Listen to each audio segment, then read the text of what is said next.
मान्यवर, मेरा आपसे और सरकार से आग्रह पूर्वक केवल कुछ निवेदन है, कुछ सुझाव हैं। मैं कोई डिबेट और बहस करने के लिए नहीं खड़ा हुआ, मैं कमी निकालने के लिए नहीं खड़ा हुआ हूं मान्यवर, लेकिन जनता ने मुझे चुन के भेजा है, जनता की नुमाइंदगी करता हूं, तो जनता की बातें सरकार तक पहुंचाने का दायित्व आपकी कृपा से मैं सरकार से चाहता हूं मान्यवर।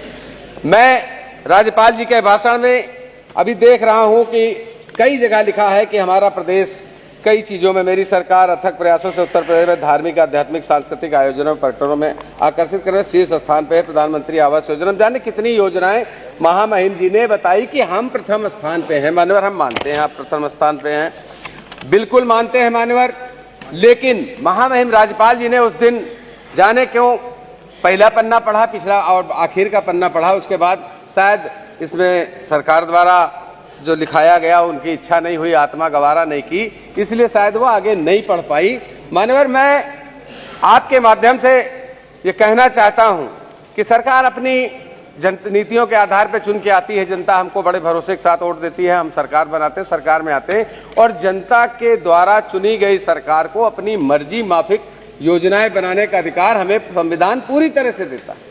हम सब विपक्ष के लोग पूरी तरह से सदन चलाने में पूरा सहयोग और हमेशा सहमति देने का काम करते हैं मान्यवर, लेकिन कहीं कहीं लगता है कि हम सबको जब सदन को गुमराह करने का काम किया जाता है मान्यवर। यहाँ पर कहा गया भाषण में कि 8 वर्षों से प्रदेश में 45 लाख करोड़ का निवेश मान्यवर प्राप्त हुआ, के प्रस्ताव प्राप्त हुए, 15 लाख करोड़ से अधिक निवेश धरातल पे उतरने की बात कही गई मान्यवर। सरकार की मंशा है, अच्छा है, व्यापारी आए हमारे यहाँ निवेश करें, व्यापार करें और हमारे लोग पूरी तरह से उसमें रोजगार पाएं, सरकार को टैक्स मिले।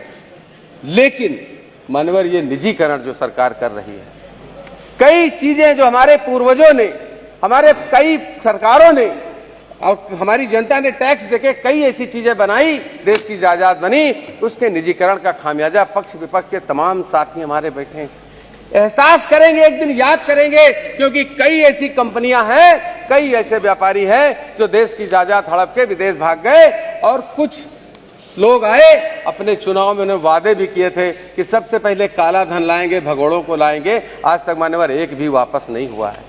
मेरा सरकार से सुझाव है मान्यवर कि जो लोग अभी तक भाग गए वो तो वापस आए नहीं, लेकिन हम निजीकरण की तरफ बढ़ रहे हैं, इससे महंगाई बढ़ेगी मान्यवर। कई माननीय सदस्यों ने सुझाव भी दिया है, इससे लोगों पे बहुत बोझ पड़ेगा। बिजली देख लीजिए, बहुत जल्दी हमने निजीकरण कर दिया। कई ऐसे प्रस्ताव हमने देखा मान्यवर, मैं इसकी निंदा करता हूं मान्यवर। हम अगर देखें तो सरकार बड़ा डिडोरा पीटती थी कि जल जीवन मिशन पे हम 2022 तक हर घर में जल पहुंचाने का काम करेंगे मान्यवर।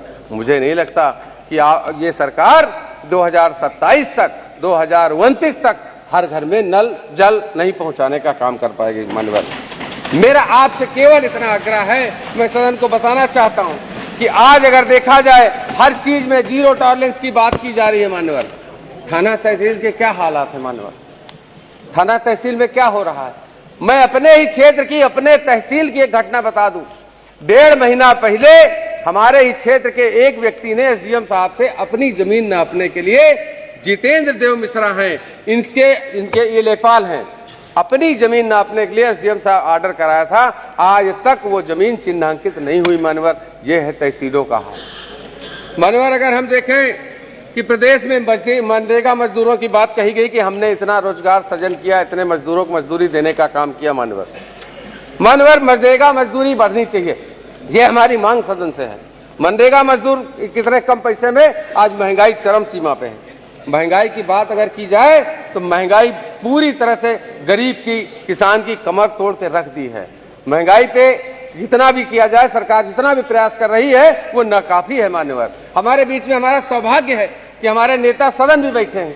मैं नेता सदन जी से बात करना चाहता हूं कि ये शिक्षा के क्षेत्र में सरकार को बड़ी बड़ी बातें करते हम लोगों ने सुना है, लेकिन अगर देखा जाए माननीय मुख्यमंत्री नेता सदन जी, तो जितने लखनऊ के निकट में जनपद हैं वहां बॉर्डर के स्कूलों में, वो माध्यमिक हो चाहे बेसिक शिक्षा में हो, बच्चे 30 हैं, टीचर 15-18 हैं। मान्यवर, इस नीति पर संशोधन करने की आवश्यकता है। मेरी पुरजोर मांग है कि अगर हम शिक्षा को बढ़ावा देना चाहते हैं, गरीब के बच्चे को शिक्षित करना चाहते हैं, तो अध्यापकों का समायोजन करने का पूरी तरह से आप निर्देशित करने का प्रयास काम करें। मान्यवर, ये मेरी मांग आपके माध्यम से सरकार से है। मान्यवर।